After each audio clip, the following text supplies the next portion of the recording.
c'est notre responsabilité face à ce qui nous arrive. Notre responsabilité, parce que je ne voudrais pas que vraiment nous puissions nous voiler la face. Il faudra que chacun puisse regarder droit devant lui et savoir comment est-ce qu'il pourrait marcher. Le passage que nous allons le lire après, que nous allons lire, se trouve dans Deutéronome, chapitre 28.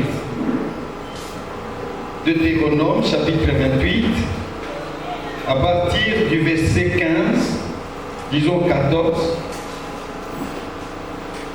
à partir du verset 15 jusqu'au verset 25. Nous le lirons le moment venu. Mes chers frères et sœurs, je voudrais essentiellement parler aujourd'hui de notre pays, la République démocratique du Congo. Je voudrais que l'on parle de la situation dans laquelle nous nous trouvons. Surtout ce que la Bible me dit, ce que la Bible dit à tout le monde, ainsi que les voies pour nous sortir du piège dans lequel nous nous trouvons. En effet, la beauté du salut que nous avons en Jésus-Christ, la beauté de notre foi en Dieu, c'est qu'elle ne laisse jamais les portes fermées, hermétiquement fermées, totalement bouchées. Il y a toujours une ouverture, une issue pour nous en sortir. Parlant de la force de la tentation, l'apôtre Paul, dans 1 Corinthiens chapitre 10, verset 13, déclare ce qui suit. Aucune tentation ne vous est survenue qui n'ait été humaine. Dieu est fidèle et il ne permettra pas que vous soyez tentés au-delà de vos forces. Mais avec la tentation, il préparera aussi le moyen d'en sortir afin que vous puissiez la supporter. C'est ça notre Dieu et c'est cela notre vie. Le désespoir n'a pas le dernier mot. L'échec non plus n'a pas le dernier mot. La mort n'a pas le dernier mot. Il y a au-delà de tout ça, sur le sommet de la montagne ou au creux de la vallée, il y a le salut de Dieu. Cette parole qui dit « N'aie pas peur, car je suis moi-même avec toi. Ne promène pas des regards inquiets, car je suis ton Dieu. Je te fortifie, je viens à ton secours. Je te soutiens par ma main droite, la main de la justice. » Le prophète Ésaïe continue, parce que nous sommes en train de lire le chapitre 41 du prophète du livre d'Ésaïe. Il continue ceci. Ils seront couverts de honte et humiliés, tous ceux qui sont furieux contre toi. Ils seront réduits à rien. Ils disparaîtront, ceux qui t'intentent un procès. Tu auras beau les chercher, tu ne les trouveras plus. Ceux qui te combattaient, ils seront réduits à rien, réduits au néant, ceux qui te faisaient la guerre. En effet, c'est moi l'Éternel ton Dieu qui empoigne ta main droite et te dit, n'aie pas peur, je viens moi-même à ton secours. Ça c'est Ésaïe 41. À partir du 10e verset jusqu'au 12e verset, vous pouvez lire ces paroles. Ces paroles m'ont fortifié ce matin. En effet, il y a un Dieu pour l'humanité. Il y a un salut pour ceux qui pleurent aujourd'hui. Il y a une porte pour le ciel. Et c'est pourquoi j'ai choisi aujourd'hui de parler de notre malédiction, de notre responsabilité. Le mot fait peur, mais son venin est neutralisé. C'est pourquoi nous devons en parler. Il faut que nous en parlions pour ne pas nous voiler la face, ne pas nous leurrer inutilement et pour chercher le salut que Dieu nous a apporté au travers de son Fils Jésus-Christ. Lisons maintenant Deutéronome, chapitre 15, verset 25. Chapitre 28, verset 15, jusqu'à 25. Je crois que tout le monde a trouvé le passage, n'est-ce pas? Vous avez trouvé ça? Deutéronome 28. En revanche, si tu n'obéis pas à l'Éternel ton Dieu, en respectant et mettant en pratique tous ses commandements et toutes ses prescriptions que je te donne aujourd'hui, voici toutes les malédictions qui t'atteindront et seront ton lot. Tu seras maudit dans la ville et dans les champs. Ta corbeille et ta huche seront maudites. Tes enfants, les produits de ton sol, les portées de ton gros et de ton petit bétail, tout cela sera maudit. Tu seras maudit à ton arrivée et à ton départ. L'Éternel enverra contre toi la malédiction, le trouble et la menace au milieu de toutes les entreprises où tu t'engageras, jusqu'à ce que tu sois détruit et disparaisses. Ce ne sera pas long, à cause de la méchanceté de tes agissements qui t'aura amené à m'abandonner. L'Éternel attachera la peste et il attachera la peste à toi jusqu'à ce qu'elle t'élimine du territoire dont tu vas entrer en possession. L'Éternel te frappera de dépérissement, de fièvre, d'inflammation, de chaleur brûlante, de dessèchement, de rouille et de miel. Tout cela te poursuivra jusqu'à ce que tu disparaisses. Le ciel au-dessus de ta tête sera de bronze, et la tête sous tes pieds sera de fer. En guise de pluie, l'Éternel enverra à ton pays du sable et de la poussière, et il en descendra du ciel sur toi jusqu'à ce que tu sois détruit. L'Éternel te fera battre par tes ennemis. Tu sortiras contre eux par un seul chemin, et c'est par ce chemin que tu fuiras devant eux. Tu seras un objet d'effroi pour tous les royaumes de la terre. Amen. Amen. Je vous prie, chers frères et sœurs, de lire à la maison tout ce chapitre. Tout, à partir du premier verset jusqu'au dernier. Mais vous allez aussi lire Juge chapitre 6. Tout le chapitre. Pour vous faire une idée sur l'abattement, le manque de confiance en soi, la tristesse, l'échec, la faim, la soif de Gédéon et des siens face aux Madianites pendant 7 ans. C'est pratiquement la même situation que nous sommes en train de vivre dans notre pays. C'est depuis 65 ans que notre misère dure. Je ne parle pas de la colonisation. Je parle de cette période où nous avons cru en l'indépendance. Et où nous avons dit que voilà, maintenant que nous sommes libres, nous sommes capables de marcher heureux et de vivre le bonheur chaque jour. Mais ce qui est arrivé, c'était tout le contraire. C'est depuis presque 30 ans que nous sommes humiliés, chassés de nos terres.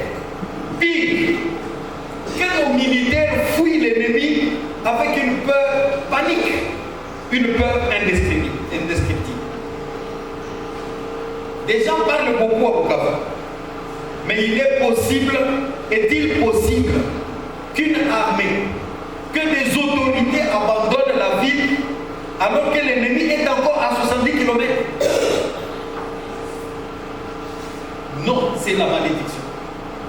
L'Éternel est celui qui a mis l'échec dans nos cœurs, qui a mis la frousse dans les cœurs de nos militaires, qui a mis ça en nous. Et aujourd'hui, nous tremblons comme une feuille. Aujourd'hui, nous avons peur. Il suffit d'un petit mot pour que nous commencions à fuir. Parce que nous n'avons pas obéi à l'Éternel. Sans entrer dans les détails, ni chercher à culpabiliser tout le monde, je voudrais que nous nous regardions droit dans les yeux. Un matin, ici, dans notre église, c'était vers la fin de l'année dernière.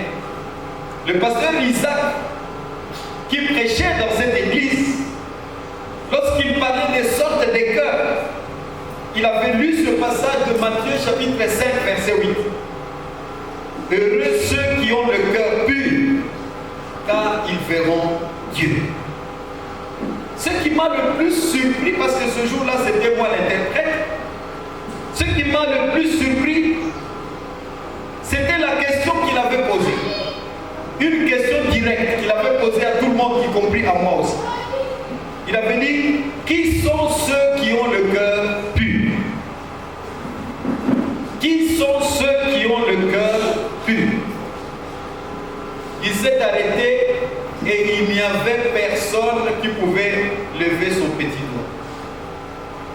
Ce matin-là, c'était un jour très difficile pour moi. Qui sont ceux qui ont le cœur pur?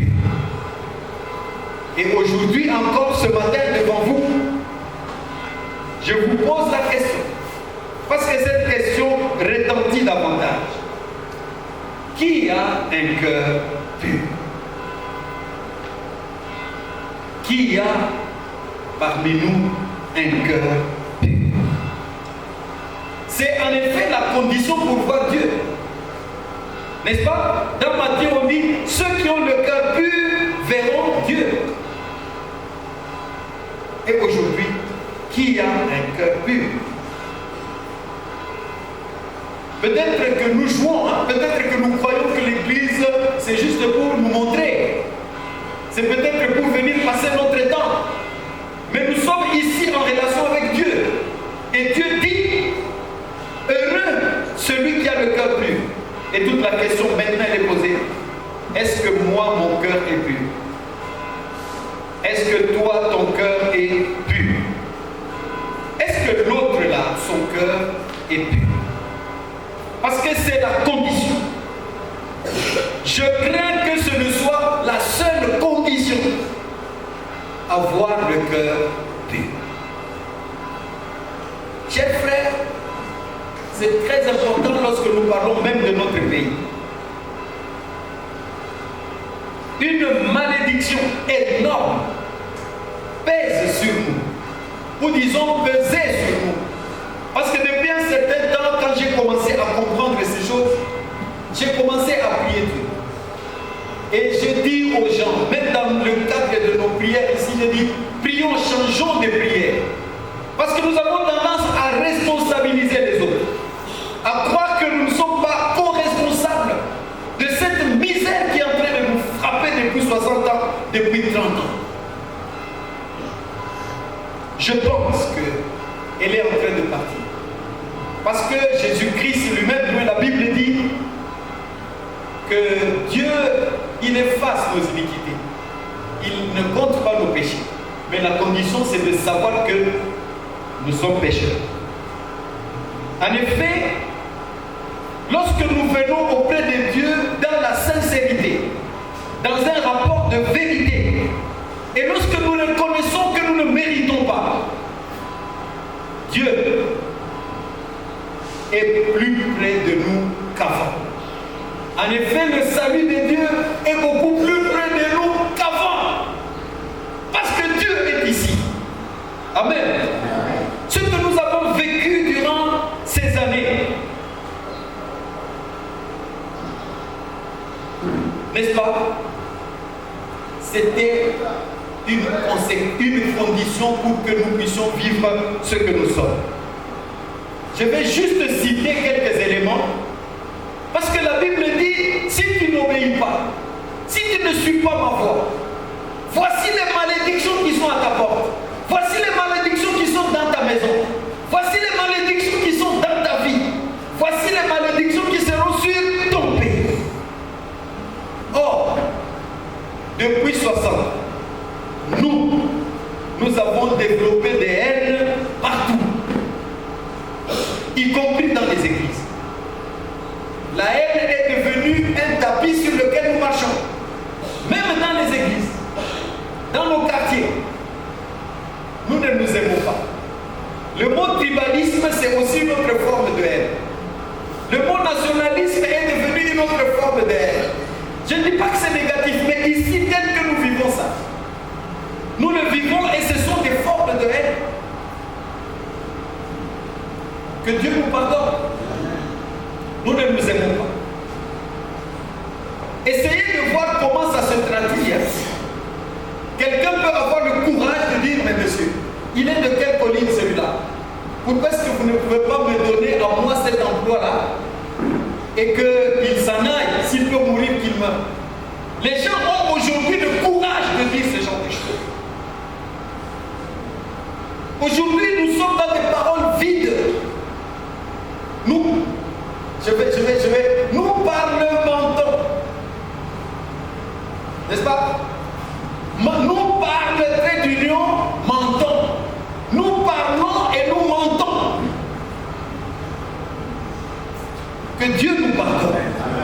De beaucoup de paroles vides, beaucoup de mensonges, beaucoup de tricheries. Et ce qui me déçoit, c'est que, y compris dans les églises,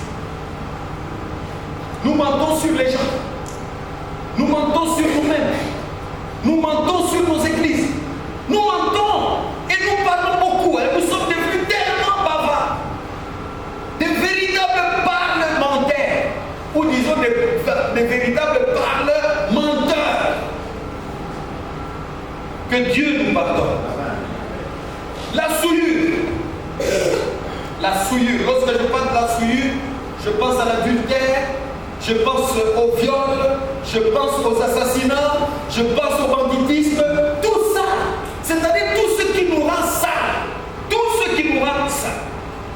L'amour de l'argent, comment nous tremblons devant l'argent, à tous les niveaux, y compris dans les églises. Amen. Amen. Le satanisme. Le satanisme et les cultes de Satan.